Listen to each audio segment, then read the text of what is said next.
I am at APO Community Health Center. I have Lynn and Stacy with me, and I'm going to go to Stacy first on this one, because you have a few, I don't know what to call them, outside of items in front of you.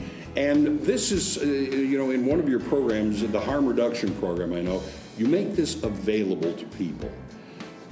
There are those who think by doing something like that, you're just kind of encouraging use. What do you say to folks who may have that thought, that idea?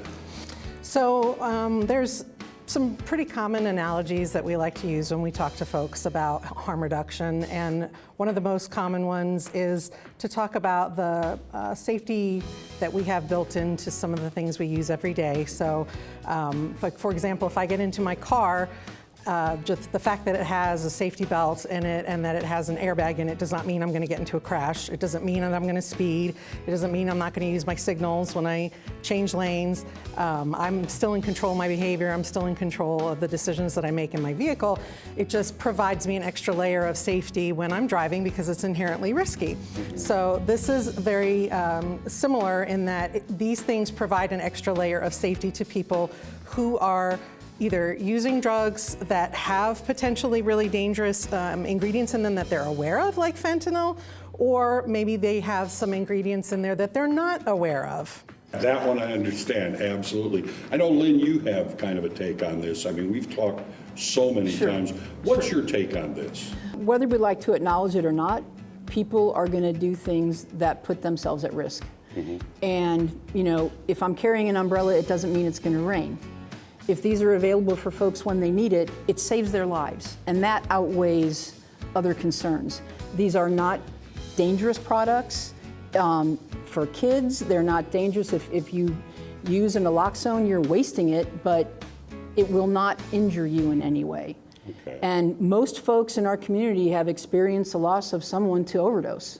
That's now our leading cause of death among the clients we serve. It's not HIV. It's not hepatitis C, it's overdose. The thing that people also talk about, that this kind of thing it's a bad influence for kids. And the things that you talk about and you present in the many programs here. That's a complete myth. And if folks were talking about these things at home and educating kids at home, or maybe even in churches about the risks of different activities, we wouldn't need to be talking about these. But people are embarrassed to talk about this. There's a lot of stigma attached. And that makes it even more necessary, because so much of drug use there's a lot of stigma, and people are doing it in secret, and they're doing it alone, and that's when they're at higher risk to die of an overdose.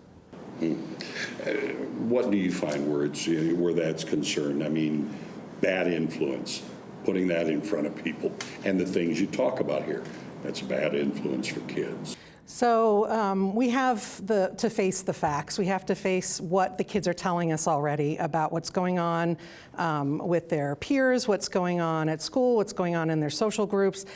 Kids are exposed to substances at very young ages in our society. So what is the real cause of risk or death or injury, as Lynn said, is ignorance, is lack of access to education. It's lack of access to why are these particular things dangerous? What can you do to protect yourself? The Narcan itself is safe down to a 6-week-old infant. Okay.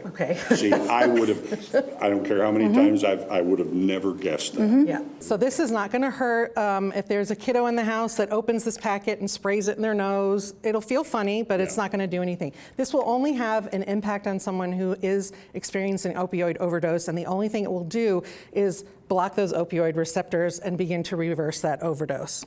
So other than that, no impact. The things that are in here are also to help to provide a buffer for some of those factors that Lynn mentioned. This is what we call a safer use or a risk reduction kit.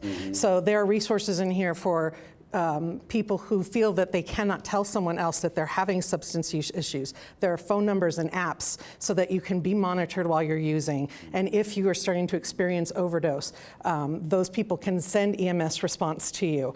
There is an injectable Narcan in here. I have fentanyl testing strips in here. There's instructions in here for how to keep your supplies clean so that you are not getting any kind of infection from using someone else's supplies.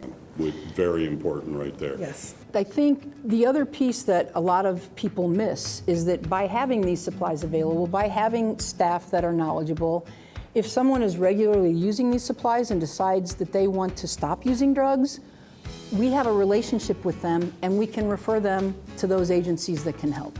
And that's another critical piece. And if you're having trouble talking to your children, this is a great resource to learn. Know the facts before you start to speak. Right here at APO Community Health Center.